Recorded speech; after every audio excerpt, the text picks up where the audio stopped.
अस्सलाम वालेकुम नाजरीन। जीएनएन डिजिटल मीडिया में खुश आमदीद। तुर्की में इस वक्त सियासी गहमा गहमी अरूज पर है, जहां 14 मई को सदारती इंतखाबात में कोई भी उम्मीदवार 50% वोट लेने में कामयाब ना हो सका, जिसके बाद अब 28 मई को दूसरे मरहले में उम्मीदवार फिर से मुकाबला करेंगे। पहले मरहले के बाद रजब तैयब अर्दोगान ताकतवर उम्मीदवार समझे जा रहे हैं, क्योंकि 14 मई को होने वाले पहले मरहले में 49.51% वोट लेकर सबसे आगे रहे। अगरचा उन्हें अपने बड़े मुकाबिल कमाल दारोगलो पर वाज़ेह बढ़तरी हासिल है, जिन्होंने 44.88% वोट हासिल किए, मगर फतह के लिए डाले गए वोटों का 50% से ज्यादा हासिल करना लाजमी था। मगर अब तीसरे नंबर पर आने वाले उम्मीदवार सिनान ओगन ने सदर तैयब अर्दोगान की हिमायत का ऐलान कर दिया है। तुर्की में डाले गए वोटों का तनासिब 88.92% रहा, ताहम बैरून मुल्क डाले गए वोटों की गिनती अभी तक नहीं की गई।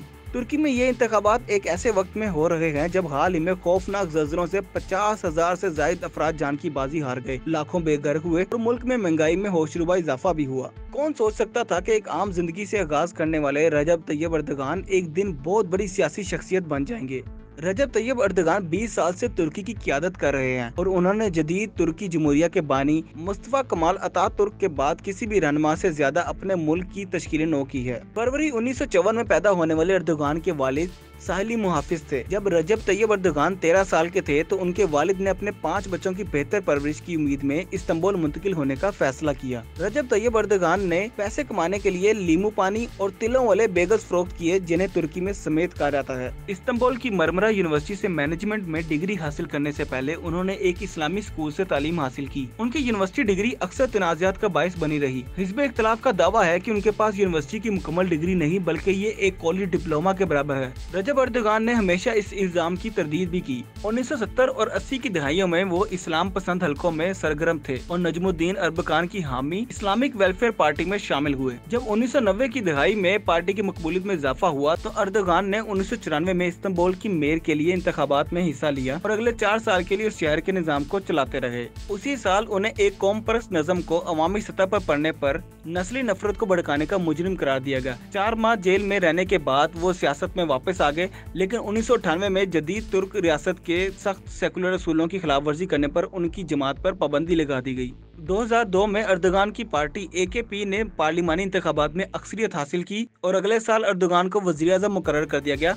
वो आज तक पार्टी के चेयरमैन भी हैं। सदर अर्दोगान की पार्टी ने यूनिवर्सिटियों और अवामी मकामात में स्कार्फ पहनने पर आयद पाबंदी को हटाने के लिए भी, जो 1980 में फौजी बगावत के बाद मुतारिफ कराया गया था, बिलाखिर पुलिस, फौज और अदलिया में खवातीन के लिए ये पाबंदी खत्म कर दी गई। रजब तैयब अर्दोगान ने अपने दौरे हुकूमत में एक तारीखी काम भी किया, जब जुलाई 2020 में उन्होंने इस्तांबुल की तारीखी इमारत आया सूफिया को मस्जिद में तब्दील करने के अमल की खुद निगरानी की। साल 2014 में उन्हें 3 मरतबा बतौर वज़ीर-ए-आज़म अपनी मुद्दत मुकम्मल करने के बाद दोबारा इंतखाब लड़ने से रोके जाने के बाद वो मुल्क के सदर के तौर पर इंतखाबात में सामने आए, लेकिन अपने दौरे सदारत के शुरू में उन्हें अपने इख्तियारात के हवाले से 2 मुश्किलात का सामना करना पड़ा। पहली ये कि उनकी पार्टी 2015 में कई महीनों तक पार्लियामेंट अपनी अक्सरियत खो चुकी थी और फिर अगले साल 15 जुलाई 2016 को तुर्की ने कई दहाइयों में पहली बार फौजी बगावत की कोशिश का सामना किया था। इस वाक़े में फौजी बगावत करने वालों के खिलाफ मज़ामत करते हुए तकरीबन 300 शहरी जान से हाथ धो बैठे थे। इस साजिश का इल्जाम फतहुल्लाह गोलन नामी अमेरिका में मुकीम इस्लामी स्कॉलर की क़यादत में गोलन तहरीक पर लगाया गया था।